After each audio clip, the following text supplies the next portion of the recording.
सम्मानित साथियों का मैं इस पत्रकारिता वार्ता के अंदर आपका स्वागत करता हूं। आपको थोड़ा सा तकलीफ थी आज के आने के लिए, आप सभी व्यस्त समय में से समय निकाल कर आए, आपका आभार व्यक्त करता हूं।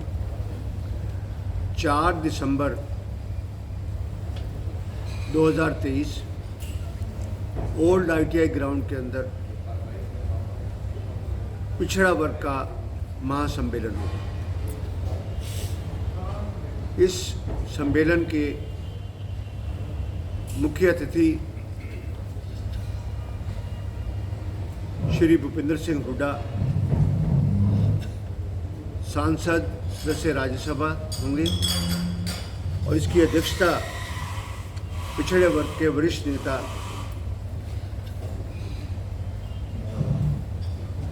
पूर्व विधायक रामनिवास गोडेला जी करेंगे। इसके अलावा सभी ये कांग्रेस पार्टी के प्लेटफॉर्म के नीचे होगा। ये मैं स्पष्ट करूँ कि जो लोग कांग्रेस की विचारधारा में विश्वास करते हैं उन्हीं को हमने बुलाया है। पिछड़ा वर्ग के सभी विधायक उसमें विशेष आमंत्रित हैं, स्पेशल गेस्ट हैं और साथ में रोहतक जिला व सोनीपत जिला के जितने भी विधायक हैं कांग्रेस पार्टी के, उनको आमंत्रित किया गया है। इसके अलावा इस सम्मेलन के अंदर पिछड़ा वर्ग के सारे प्रांत के सभी, चाहे वो BCA है चाहे BCB है, सभी पिछड़ा वर्ग का बैकवर्ड क्लासेस के सभी नेताओं को भी आमंत्रित किया गया है, चाहे वो नारनौल से लेकर पंचकुला तक जहाँ भी अपने वरिष्ठ साथी है उनको आमंत्रित किया गया है। और ये एक भव्य सम्मेलन होगा। कांग्रेस विचारधारा के साथ जो पिछड़ा वर्ग की लंबे समय से लोग संघर्ष भी कर रहे हैं और साथ में जो अधिकार उन्हें मिलना चाहिए थे वो भी नहीं मिल सके, तो उसके लिए उनका प्रयास भी है। और साथ में इस सम्मेलन के माध्यम से सरकार से अनुरोध करेंगे और चौधरी दीपेंद्र सिंह हुड्डा को सांसद को एक ज्ञापन भी देंगे, क्योंकि ये सम्मेलन रोहतक के अंदर हो रहा है। इसीलिए क्योंकि मैं रोहतक का विधायक हूँ, मैं इनका स्वागत भी करता हूँ और इस सम्मेलन के अंदर मैं पर्सनली इन्वॉल्व भी हूँ, मेरी भागीदारी भी है। सबसे पहले तो जो क्रीमी लेयर की नोटिफिकेशन हरियाणा गवर्नमेंट ने की है 6 लाख रुपए का, उसको 10 लाख किया जाए। परिवर्तन सत्ता का नियम है। हम ऐसा आभास कर रहे हैं और हमें लगता है कि 2024 के चुनाव के अंदर कांग्रेस की सरकार आएगी। और वैसे तो पार्टी मुख्यमंत्री का फैसला करती है, पर जिस हिसाब से एक रुझान है, सब कुछ है, अगले मुख्यमंत्री चौधरी भूपेंद्र सिंह हुड्डा। जो 17 नवंबर 2021 को क्रीमी लेयर की नोटिफिकेशन थी, उसको 10,000 किया जाए, 10 लाख किया जाए। और साथ में अगर ये सरकार नहीं करती है और कांग्रेस की सत्ता आती है, हम इसको 10 लाख करेंगे। उसके बाद आरक्षण तो बैकवर्ड क्लासेस को दिया, पर कुछ अधूरा आरक्षण रह गया। और गजेटेड पोस्ट ग्रुप A और B, A एंड B जो गजेटेड पोस्ट होती हैं, उसमें चौधरी भूपेंद्र सिंह हुड्डा के समय ही उसको 15% किया गया था। और हम कोशिश करेंगे इस आरक्षण को हम जो AB क्लास के अंदर है, गस्टेड पोस्टों में है, उसको 27% इस सरकार को कहेंगे कि इनकी मांगों के मुताबिक करना चाहिए, नहीं तो हम प्रयत्न करेंगे कि इसको ज़्यादा से ज़्यादा बढ़ाया जाए। साथ में एक बहुत समय से डिमांड भी चलती आ रही है और काफ़ी समय से हम महसूस भी करते हैं, पिछड़ा वर्ग को पूरा रिप्रेजेंटेशन देने के लिए हम उस प्लेटफॉर्म के अंदर हम इस बात के लिए विश्वास दिलाएंगे पिछड़ा वर्ग को कि इसमें आयोग अलग बने पिछड़ा वर्ग का, और साथ में उसका मंत्रालय भी अलग बने। जो शेड्यूल कास्ट की तर्ज पे लोन्स मिलते हैं और मिलते हैं, सब कुछ फैसिलिटीज मिलते हैं, उसमें ये भी एक डिपार्टमेंट रखा जाए और सभी जो एजुकेटेड हैं, जो पढ़े लिखे हैं, कारोबार, क्योंकि ये कौम ऐसी कौम है कि जो एक कर्मशील, जो प्रेशर करने वाली कौम है, और इनको मैक्सिमम लोन फैसिलिटीज़ लेके और इनका कारोबार आगे बढ़े, बच्चों को भी इनकी शिक्षा आए और सब कुछ आए, उसके लिए भी आप प्रयास करेंगे। और इस बात के लिए भी हम हमारा इस सम्मेलन में इस बात की भी हम चर्चा करेंगे, और साथ में जब सत्ता आई तो हम इसको निश्चित रूप से इसका मंत्रालय अलग बनाएंगे। इसके अलावा पंचायती और शहरी में इन्होंने सिर्फ 8% आरक्षण किया, और जो पॉपुलेशन के कंपैरिजन में नहीं है, पॉपुलेशन के असेसमेंट करके उसको बढ़ाया जाए, हम ये सरकार से अनुरोध करते हैं। एक बहुत बड़ी बात है, एक बहुत बड़ी बात है, और एक लंबे समय से जिसका आभास भी हुआ, इसमें मंडल कमीशन भी आया, सरकारों ने प्रयत्न भी किया, पर कोई कॉन्स्टिट्यूशन के अंदर ऐसा प्रोविजन नहीं है कि जिसमें बैकवर्ड क्लास की पॉलिटिकल MLAs और MPs में रिप्रेजेंटेशन हो। तो ये तो इस सरकार की है, जिस सरकार ने इनको वादा किया। अब सरकार आएगी तो निश्चित रूप से इससे विचार करेंगे। आज के दिन में वो तो क्योंकि सेंट्रल गवर्नमेंट का मामला है, उसमें कॉन्स्टिट्यूशनल अमेंडमेंट आनी चाहिए, और पॉपुलेशन के मुताबिक इनको भी जिस तरह शेड्यूल कास्ट की MLAs और MPs में रिजर्वेशन होती है, उस तरह रिजर्वेशन इसमें भी होनी चाहिए। और उसमें शायद समय लगे, वो एक सेंट्रल गवर्नमेंट की सत्ता पर निर्भर करता है, लेकिन पॉलिटिकली हम कांग्रेस पार्टी इस बात के लिए प्रयासरत रहेगी कि मैक्सिमम रिप्रेजेंटेशन जहाँ पर बैकवर्ड क्लासेस, क्योंकि बैकवर्ड क्लासेस की रिजर्वेशन नहीं है, रिजर्वेशन सिर्फ SC की रिजर्वेशन है, जहाँ पर बैकवर्ड क्लास के ज़्यादा पॉपुलेशन है या जहाँ पर बैकवर्ड क्लास के पहले भी विधायक रहे हुए हैं, कांग्रेस ज़्यादा से ज़्यादा टिकटें जो है वो बैकवर्ड क्लास को देगी। ऐसा ही MP के अंदर और ऐसा भी विधानसभा के अंदर। और कांग्रेस ने नीतिगत ये फैसला कर लिया है कि बिहार के तर्ज पे हरियाणा में भी हम कांग्रेस की मैनिफेस्टो राहुल गांधी और खाड़गे जी ने बिल्कुल स्पष्ट कर चुके हैं कि जिन जिन राज्यों में कांग्रेस की सरकार आएगी वहाँ पर हम जातिगत सर्वे कराएंगे, सभी की कितनी जाति किसकी है, किस रिप्रेजेंटेशन है, वो हम भी करेंगे। एक बात का काफ़ी ग्रज रहता है, और इस बात के लिए कि इस सम्मेलन में एक बैकवर्ड क्लासेस की ये डिमांड भी होगी, और हम चाहते भी हैं, और इस बात का वहाँ पर MP साहब से, क्योंकि वो चीफ गेस्ट होंगे, इस बात का अनुरोध मेमोरेंडम भी दिया जाएगा वहाँ पर कि सबऑर्डिनेट सर्विस कमीशन और HPSC की जो मेंबर या चेयरमैन बनते हैं, उसमें बैकवर्ड क्लास की रिप्रेजेंटेशन पूरी उनकी पॉपुलेशन के मुताबिक होनी चाहिए। क्योंकि पिछले दिनों आप देखा कि 6 साल हमारे बैकवर्ड क्लास के थे, मनवीर भड़ाना जी, वो इसके चेयरमैन रहे। हमारे बलराज जी पुलिस रिक्रूटमेंट बोर्ड के भी मेंबर है, और भी लोग हैं, माटी कला बोर्ड, केश कला बोर्ड, वो भी चेयरमैन बने।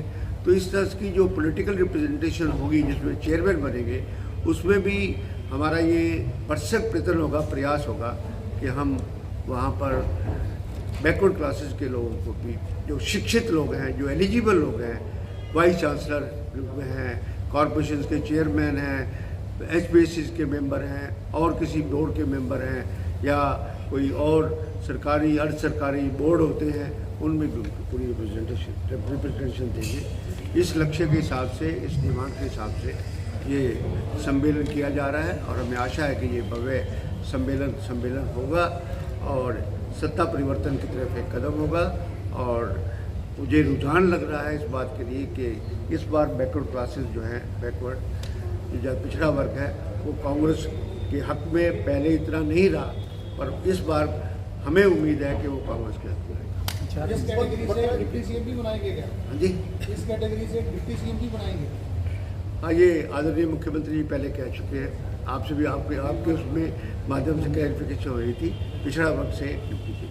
अच्छा, इससे पहले 10 साल आपकी सरकार रही, 9.5 साल ये रही, इससे पहले बैकवर्ड समाज को कभी नहीं पूछा गया। जब से जनगणना की बात हो रही है, जातिगत जनगणना की, उसके बाद इस तरह की बात कौन कहता नहीं पूछा गया? कितने बैकवर्ड क्लास, कितने MLA MP हैं अपने बैकवर्ड समाज के? बैकवर्ड समाज के 10 से ज़्यादा MLA, हरियाणा के 10 से ज़्यादा MLA। तो इससे पहले मतलब इतना नहीं था, 10 से ज़्यादा आप कह रहे हैं? ज़्यादा, 10 से भी ज़्यादा बनते थे, ऐसी बात नहीं है। अब इस समय backward irrespective of the party, जो क्या नाम है, हिसार के साथ में गंगवा जी रिश्ता है, BL सैनी है, अपना सोनीपत से क्या नाम है, पवार जी हैं।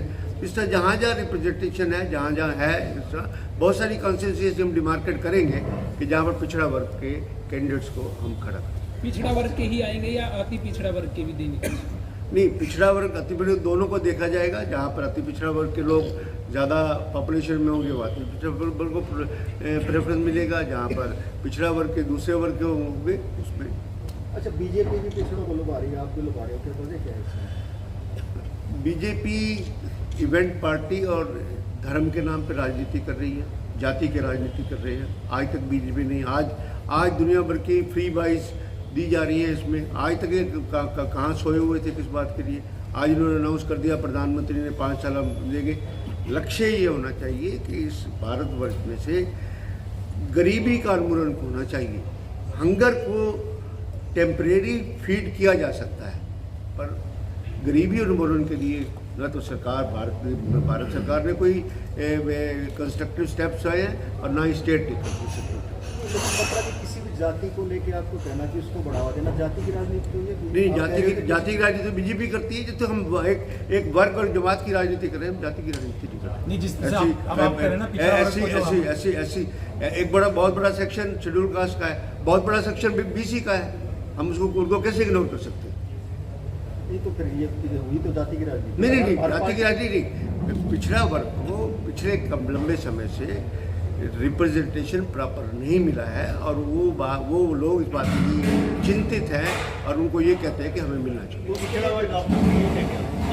आप पिछड़ा वर्ग को रिजर्वेशन की बात करते हो, भाई तो सैन समाज कहेगा जी प्रजापत समाज को क्यों? नहीं, ऐसे बाइफर्केशन अब ये पिछड़ा वर्ग सारा एक समाज है, अरे सर, एक समाज है सर। आपने कहा आप इसको बांटने की कोशिश मत करो। नहीं, मैं थोड़ी बात सर, आपने आपने कहा कि कांग्रेस की सरकार आती है तो भूपेंद्र सिंह हुड्डा मुख्यमंत्री का चेहरा होंगे, लेकिन सैलजा तो कहती है कि चलो ठीक है, उनका कहने का हक है, वो भी कोई भी कैंडिडेट बन सकता है, कोई बात नहीं, हाईकमांड ने फैसला करना है, मैंने क्लियर किया है।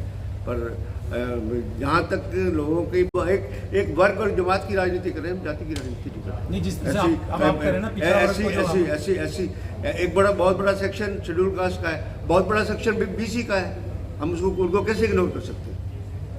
नहीं, तो फिर ये हुई तो जाति की राजनीति। नहीं, जाति की राजनीति नहीं। पिछड़ा वर्ग को पिछले लंबे समय से रिप्रेजेंटेशन प्रॉपर नहीं मिला है, और वो लोग इस बात के लिए चिंतित हैं, और उनको ये कहते हैं कि हमें मिलना चाहिए। पिछड़ा वर्ग आपको ये है क्या? आप पिछड़ा वर्ग को रिजर्वेशन की बात करते हो, भाई तो सैन समाज कहेगा जी प्रजापत समाज को क्यों? नहीं ऐसे बाइफर्केशन अब ये पिछड़ा वर्ग सारा एक समाज है, अरे सर एक समाज है सर। आपने कहा कि आप इसको बांटने की कोशिश मत करो। नहीं, मैं थोड़ी बात सर, करने की है, सर आपने कहा कि कांग्रेस की सरकार आती है तो चौधरी भूपेंद्र सिंह हुड्डा मुख्यमंत्री का चेहरा होंगे, लेकिन सैलजा तो कहती है कि तो ठीक है, उनका कहने का हक है, वो भी कोई भी कैंडिडेट बन सकता है, कोई बात नहीं, हाईकमांड ने फैसला करना है, मैंने क्लियर किया है।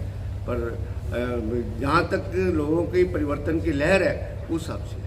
मतलब कि आपने कहा कि जब ये जो इनमें आपने ओबीसी को या बैकवर्ड क्लासेस को रिप्रेजेंटेशन देने की बात करी या जिनको लिया जाएगा अथॉरिटेटिव पोजीशंस में, आपने कहा कि जो एजुकेटेड होंगे, जो क्वालिफाइड होंगे, उन्हीं को नहीं कॉन्स्टिट्यूशनल पोस्ट हैं जिनमें क्वालिफिकेशन कई बार फिक्स होती है उनकी, जहाँ पर क्वालिफिकेशन फिक्स होती है तो निश्चित रूप से क्वालिफिकेशन देखना ही पड़ेगा। अब कई ऐसे होते हैं जिसमें क्वालिफिकेशन फिक्स नहीं होती है, तो उसमें कोई दिक्कत वाली बात नहीं है। कुछ है आपने कहा कि एजुकेटेड और क्वालिफाइड लोगों को लिया जाएगा, नहीं, एजुकेशन और क्वालिफाइड और बाकी लोगों को भी, कई बार जो क्वालिफाइड नहीं होता उसको एक्सपीरियंस होता है, सब कुछ होता है, तो पिछड़ा वर्ग के लोगों को रिस्क है। एलिजिबल है, जो कॉम्पिटेंट है, नहीं, एलिजिबल तो सारे ही हैं। लेकिन जो मतलब सवर्ण कास्ट में आते हैं, जो अपर कास्ट में आते हैं, हाँ। उनकी ये डिमांड ऑलरेडी है कि जो रिजर्वेशन है वो ऑलरेडी ज़्यादा है, तो जो एससीज का है वो भी ज़्यादा है, नहीं होना नहीं, चाहिए।